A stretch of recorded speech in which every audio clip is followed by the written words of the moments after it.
Amaka's husband has finally left her because of her laziness, a woman that depends on her husband for everything.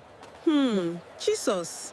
After all these years of marriage, she chose to stay at home and eat Chiki's money. How will Madam sit at home survive without enjoying Chiki's money? When she is not working, it won't be easy in this hard economy. Dull woman. The first time Amaka knew marriage could become a cage, she was in her kitchen, pounding hot yam for Chike. The soup was ready, the children were hungry, sweat was on her face, but Chike stood by the kitchen door, dressed for his shop, watching her like a supervisor. "Make it smooth," he said. "I don't want lumps." Amaka nodded. She did not argue. In that house, peace was not free. She bought it every day with silence. Before marriage, Amaka had big dreams. She was educated, smart, and serious. In school, people said she would go far. She imagined herself working in a good office, earning her own money, carrying her laptop bag, and helping other young women believe in themselves. Then she met Chike. Chike had money. He owned a big shop, drove a clean car, and spoke like a man who had life under control.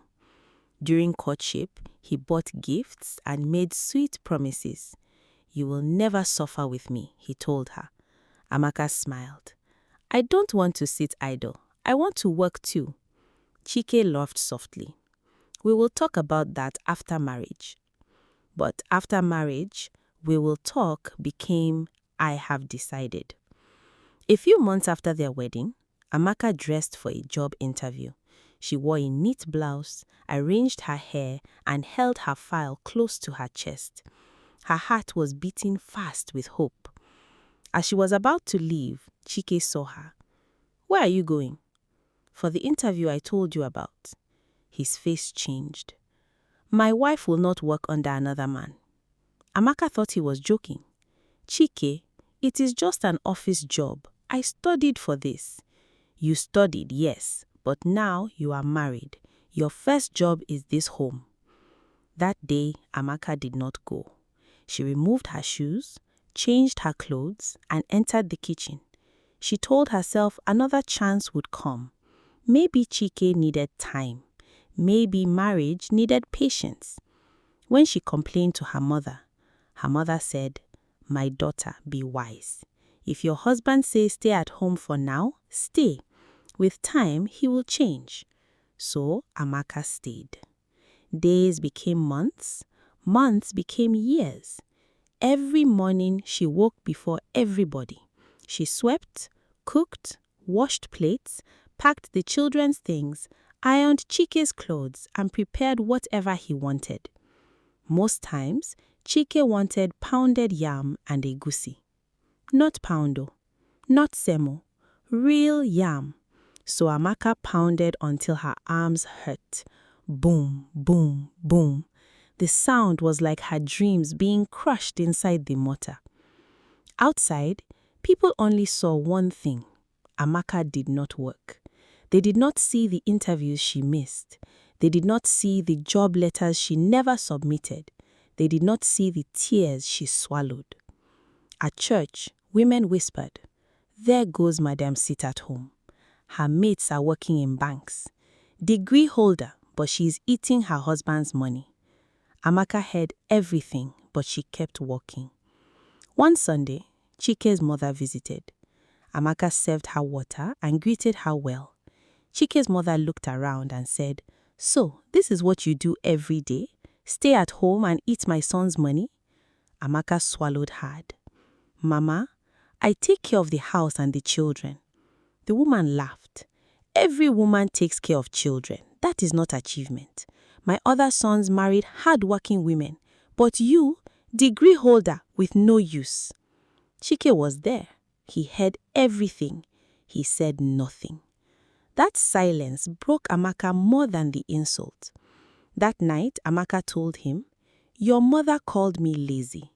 Chike looked at his phone. "Did you answer her?" "No, but you know I want to work. You are the one refusing." Chike stood up. I provide for you and the children. What else do you want? I want to use my degree. You want freedom to misbehave. Amaka stared at him. So you don't trust me? I trust myself, that is enough. That night, Amaka could not sleep. She looked at the ceiling fan and remembered the girl she used to be, the girl with books, dreams, and fire in her heart. The next morning, Chike acted like nothing happened.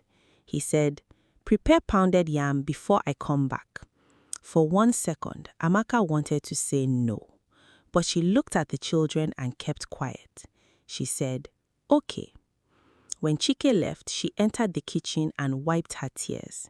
She was still cooking, still cleaning, still obeying, but her silence was no longer empty. It was gathering pain. That afternoon, as she pounded yam again, Amaka whispered, "One day, I will not beg anybody to become who I was born to be." She did not know when, she did not know how, but hope had entered her heart again. And soon, that small hope would push her to make a decision Chike never saw coming.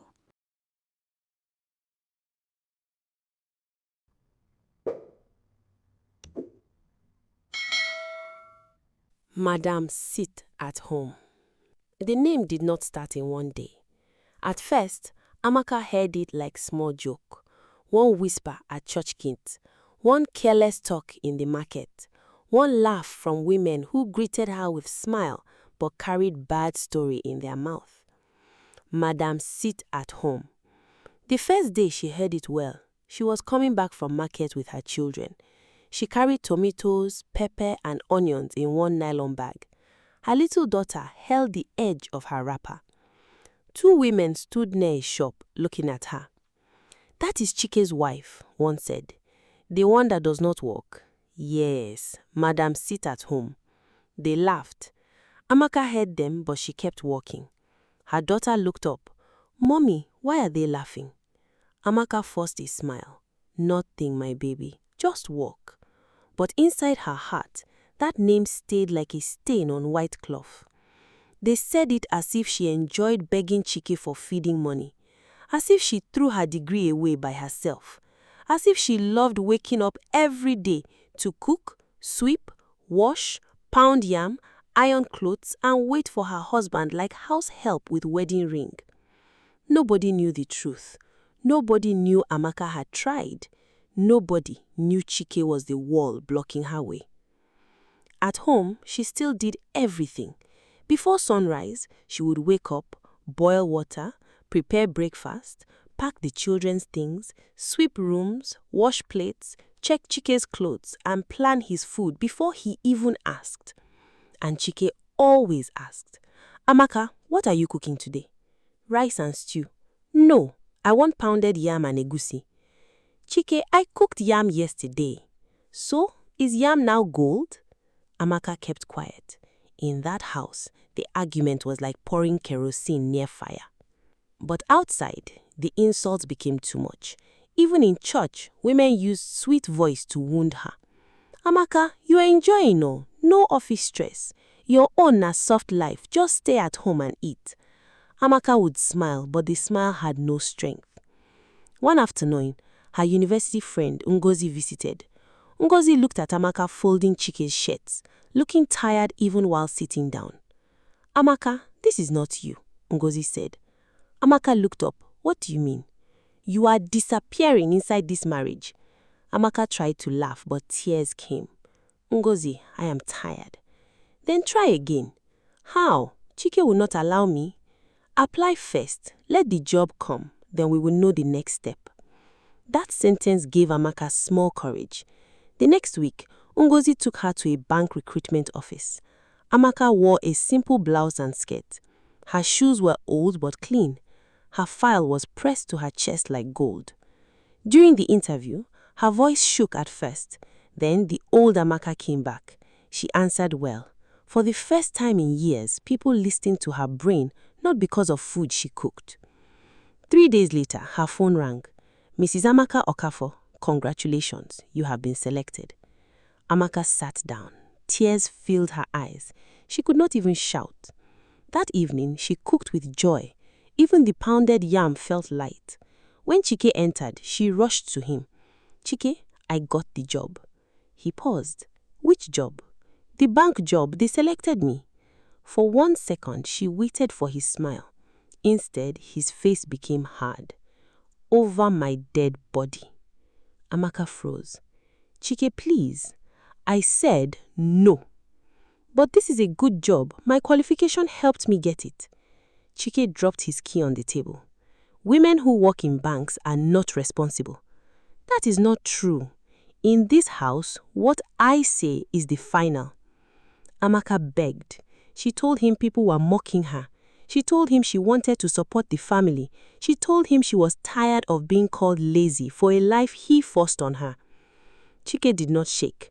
"At my own time, I will open business for you. I am your husband. I have the final say." That night, Amaka cried in the bathroom with the tap running so her children would not hear. But she tried again. Months later, a telecom company gave her another job. Better salary, good office, perfect for her degree. This time, Amaka did not celebrate. She placed the letter before Chike with shaking hands. He read it once and pushed it away. No. Just one word. No pity, no care. Outside, people called her lazy. Inside, her husband blocked every door. But while Amaka was crying over rejected chances, Chike was changing too. He started coming home late, he spent more money outside, he dressed better for evenings than for his shop. Then he met a woman named Ijeoma, a woman with sweet smile, expensive taste, and trouble hiding behind her beauty. That meeting would not only break Amaka's heart, it will scatter her home.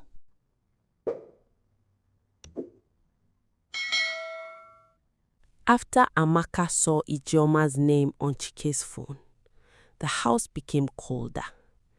Chike was still living there, but his heart had already packed out. He no longer cared if the children waited for him. He no longer asked if there was food. Some nights he came back when everybody was asleep. Some mornings he left before the children woke up. Amaka tried to hold the home together, but it was like carrying water inside a basket. One morning, she served Chike breakfast. The children sat quietly, watching him like strangers watching their father. His son asked, "Daddy, will you come home early today?" Chike did not look at him. "I am busy." The boy lowered his head. Amaka felt pain in her chest. "Chike," she said softly, "your children need you." Chike dropped his spoon. "Amaka, don't start this morning." "I am not starting anything. They miss you." He pushed the plate away. "Then keep them busy. Is that not why you are at home?"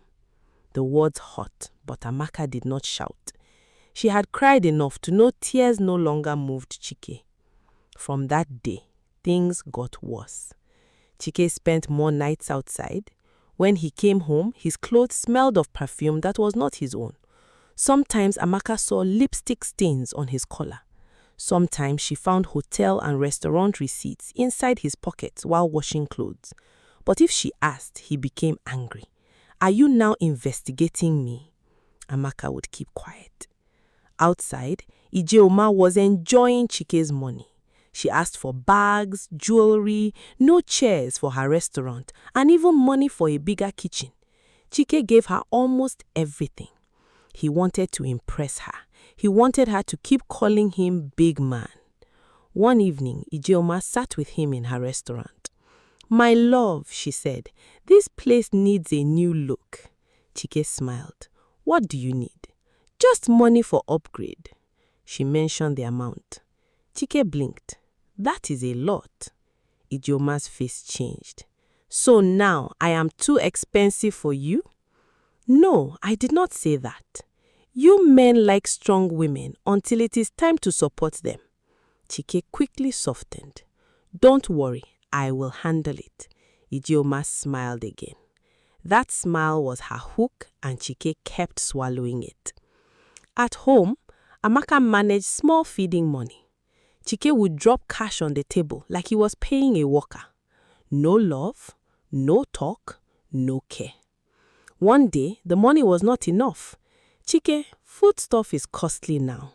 The feeding money is too small. He looked tired. Manage it. I have been managing. Then manage more. Your children need food. And what should I do? Pluck money from tree? Amaka wanted to ask where he got money for Ejima, but she held herself. The next week, Chike came home in the afternoon. That alone was strange. He entered the bedroom and brought out a suitcase. Amaka followed him. What are you doing? He opened the wardrobe and started packing. Chike, I am leaving. Amaka felt her legs weaken. Leaving to where? Somewhere I can have peace. The children came to the door, confused and afraid. Amaka lowered her voice. Please, not in front of the children. But Chike kept packing. His daughter started crying. Daddy, where are you going? Chike paused for 1 second. Then he zipped the bag. Amaka stood before him. Chike, let us talk about it. There is nothing to talk about. What did I do to you? He laughed bitterly. That is your problem. You never know anything. Amaka's voice shook. You stopped me from walking. You made people mock me. I stayed, I obeyed, I served you. I raised your children. Now you are leaving me like I am nothing? Chike picked his suitcase. I am tired. His son ran to him and held his leg. Daddy, please don't go. For the first time, Chike looked uncomfortable. But pride is dangerous. It can make a man step over people who love him. He removed the boy's hand and walked out. Amaka followed him to the compound. Neighbors began to peep from windows. Nigerian neighbors may not hear you cry at night, but when trouble enters compound, everybody suddenly has time. Chike put the suitcase inside his car. Amaka cried, Chike, don't abandon your children. He entered the car. Take care of them. That was all he said. Then he drove away. The children cried loudly. Amaka held them close, but her body was shaking. That evening, she sat on the floor with them. The food remained untouched. The house that once felt like a cage now felt like an empty cage. And across town, Chike arrived at Idioma's place, thinking he had found freedom. But he did not know he had walked away from the only people who truly loved him. He did not know the same road he took with pride would one day bring him back in shame.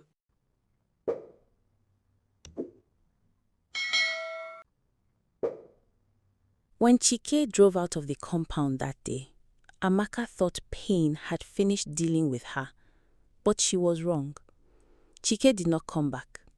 He carried his suitcase and moved into Ejioma's place like a man who had no wife, no children, no shame. He left Amaka with hungry children, unpaid bills, and a house full of silence. For some days, Amaka waited. Maybe he would call. Maybe he would send money. Maybe he would remember the children. But Chike remembered nothing. Rent had expired. Food was finishing. The children were asking questions Amaka had no answer for. Mommy, when is Daddy coming back? Amaka would force a smile. Soon, my baby. But deep inside her, she knew Chike had chosen another life. One hot afternoon, the landlord came. He knocked on the door hard. Madam Amaka, open this door. Amaka's heart jumped. She opened the door slowly. Sir, good afternoon. Don't good afternoon me. Where is my rent? Amaka held her wrapper tightly. Sir, please, give me small time. My husband... Your husband what? Is your husband the only man in this world? I have warned you people since last month. The children stood behind Amaka, afraid. Sir, please, because of the children. The landlord shouted, Pack your things. Before evening, Amaka's few bags, children's clothes, cooking pots and mattress were outside. Neighbors peeped from windows. Some pitied her, some whispered, Chike has finished this woman. Madam sit at home don't enter trouble. Amaka stood there, with tears on her face, holding her children like a woman whose whole world had fallen down. That was when Mama Ruth, a kind neighbor, came out. "Amaka, carry your children. Come." Amaka looked at her. "Mama Ruth, come first, cry later." Mama Ruth gave Amaka one small room in her apartment. It was not big, but it was safe. That night, Amaka and her children slept on a mat on the floor. It was not comfortable, but at least rain did not beat them. Sometimes Mama Ruth gave the children rice. Sometimes she gave them gari and sugar. Sometimes she would call Amaka and say, "My daughter, eat small. You need strength." One evening, Mama Ruth sat beside her and said, "Amaka, listen to me. A man can leave you, but you must not leave yourself." Amaka wiped her tears. "I don't even know where to start." "Start from anywhere," Mama Ruth said. "Even if na small thing, start. Small fire can still cook big pot." Those words entered Amaka's heart. The next morning, Amaka borrowed small money and started business. She bought sweet buns, egg rolls, and zobo. She put the buns inside a transparent bucket and carried it on her head. In her hand, she carried another bucket filled with cold zobo drinks. Then she entered the street. "Buy your sweet buns and zobo, sweet buns and zobo, cold zobo dey here." The sun was hot, her legs hot, her face was tired, but she kept moving. Some people bought from her. "Madam, give me 2 buns. Add 1 zobo." But some people laughed. "Ha, is this not Chike's wife? Madam sit at home don't enter hawker. See life, oh, yesterday madam, today zobo seller." The words pained her, but Amaka did not stop. She shouted louder, "Sweet buns and zobo, buy your cold zobo day." One afternoon, as she walked along the road, a flashy car drove past her, then suddenly stopped. The glass came down slowly. A well-dressed woman looked at Amaka. "Amaka?" Amaka turned. The woman stepped out. "Amaka Okafor, is that you?" Amaka stared at her face. "Winifred?" It was her classmate from university. Winifred looked at the bucket on her head, then the zobo in her hand. "What are you doing here?" Amaka opened her mouth, but no words came out. Tears filled her eyes. She removed the bucket slowly and started crying. Winifred held her hand. "Amaka, what happened to you?" Amaka could not speak. Winifred quickly brought out her card. "Take this. Call me tonight. Please don't disappear." That evening, Amaka called her. When Winifred heard everything, she became quiet for a long time. Then she said, "Amaka, do you remember university? When I had nowhere to stay, you allowed me to live with you. 3 years you did not collect 1 naira from me. When I was sick, you took care of me. You were brilliant, kind, and strong." Amaka cried silently. Winifred continued, "Now it is my turn. You helped me when I had nothing. I am doing well now and I will not leave you like this." Within days, Winifred arranged for Amaka and her children to relocate to Lagos. Mama Ruth hugged Amaka before she left. "Go and rebuild your life, my daughter. Your shame will soon become testimony." As the bus moved towards Lagos, Amaka looked back once. She had lost her home, she had lost her comfort, but she had not lost herself. And as the bus moved towards Lagos, Amaka did not know that the woman people mocked on the street was about to arise in a way nobody expected.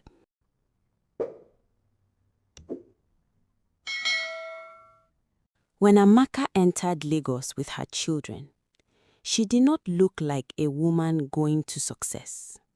She looked tired. She looked broken. But sometimes, the people who look finished are the same people God is preparing for a new beginning. Winifred did not just pity Amaka. She stood by her. She rented a small apartment for Amaka and her children. She bought them clothes, food, and school things. Then she helped Amaka update her CV. "Amaka," Winifred said, "you are too intelligent to end like this." Amaka wiped her tears. "I have been out of work for many years." "But your brain did not expire," Winifred replied.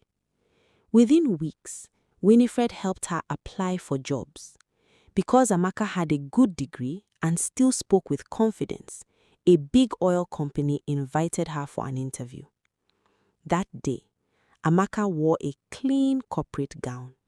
Her hands were shaking, but her spirit was awake again. Inside the interview room, they asked her questions. At first, fear wanted to swallow her voice. Then she remembered the kitchen, the insults, the landlord, the zobo bucket, the children sleeping on the floor. Something rose inside her. She answered with wisdom. The panel listened. A week later, the call came. "Mrs. Amaka Okafor, congratulations, you have been selected." Amaka fell on her knees and cried. But this time, it was not the crying of shame. It was the crying of victory. From there, her life changed little by little. She worked hard. She stayed humble. She treated people with respect. Soon, her managers noticed her. Then directors noticed her. Before long, Amaka became one of the most respected women in the company. The woman they called Madame Sit-at-Home was now signing important documents, attending board meetings, and speaking with people that mattered in society. Her story became famous. Companies invited her to speak. Brands made her ambassador. Women wanted to hear her story. Young girls looked up to her. She traveled. She wore fine suits. She entered big halls. Her face appeared on billboards and television. But while Amaka was rising, Chike was falling. His business collapsed suddenly. The shop that once made him call him big man started losing money. Customers reduced. Debts increased. Goods stopped moving. Before Chike understood what was happening, everything he built was shaking. Almost all the money he had made had gone into Ijioma's restaurant. So one day, Chike went to her. "Ijeoma," he said, "you know I invested so much in your business. Things are bad for me now. Please lend me money so I can start again." Ijeoma looked at him like he was a stranger. "Invested? Chike, whatever you gave me was a gift." Chike froze. "A gift? I bought your chairs. I paid for your renovation. I gave you money many times. And did I force you?" Chike could not talk. Ijeoma leaned back. "My business is my business. Your problem is your problem." That was when Chike understood. The woman he abandoned his family for had no love for him. She only loved what he carried in his pocket. As his money finished, Ijeoma changed completely. She started insulting him. "Chike, go and buy fuel. Chike, wash those clothes. Chike, carry that bag." The man who once treated Amaka like a house help became a house help in another woman's house. Life has a way of teaching lessons without shouting. One afternoon, Ijeoma sent him on another errand. Chike was crossing the road when a fast vehicle hit him. People gathered. "Help him! Carry him!"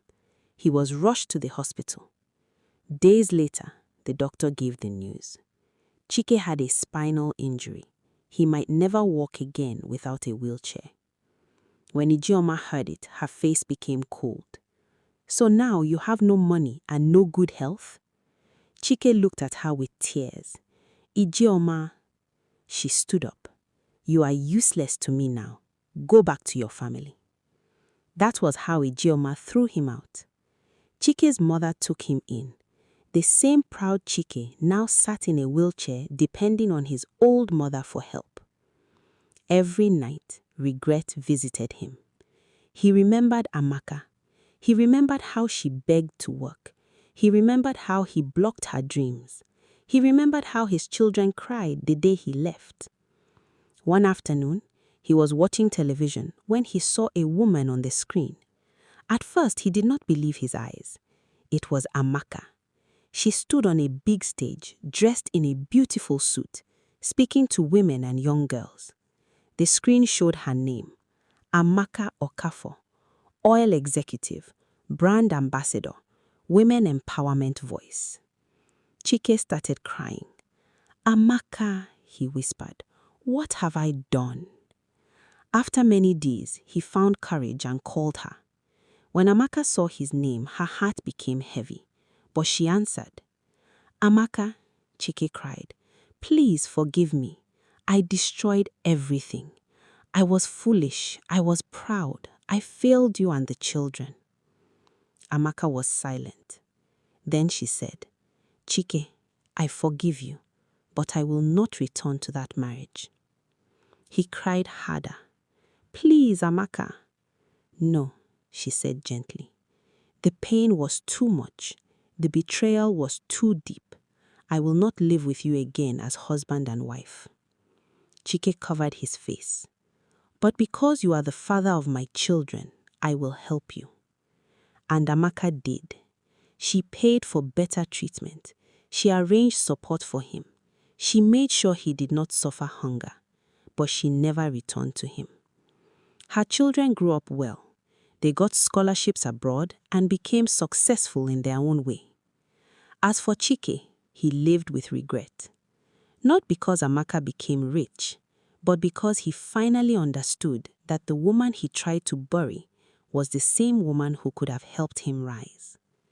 People once called her Madame Sit at Home, but they were wrong. She was never useless. She was only waiting for her season. And when her season came, even those who mocked her had no choice but to stand and clap.